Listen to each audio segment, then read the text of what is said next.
কিছু সৃষ্টি হঠাৎ করে হয় না। অনেক দিনের ইচ্ছে, অনেক দিনের কল্পনা আর একটু সাহস সব মিলিয়ে জন্ম নেয় একটি শিল্পকর্ম।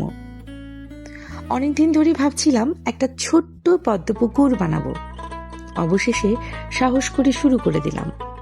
প্রথমে 10 ইঞ্চির রাউন্ড ক্যানভাসে হাতে আঁকলাম পানির গভীরতা, আলোর প্রতিফলন আর প্রকৃতির শান্ত সৌন্দর্য।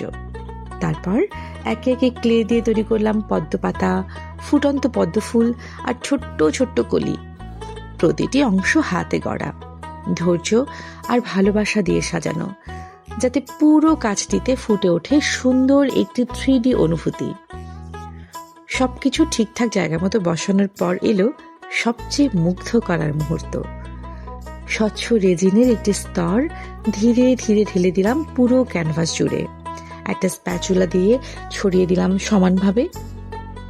রেজিন শুকিয়ে যাওয়ার পর যেন মনে হলো এটা আর শুধু একটি ক্যানভাস নয়, এ যেন টলটলে পানিতে ভরা এক শান্ত পদ্মপুকুর, যেখানে আলো খেলছে, পদ্মগুলো নিঃশব্দে ফুটে আছে, আর প্রকৃতি যেন একটু থেমে গেছে।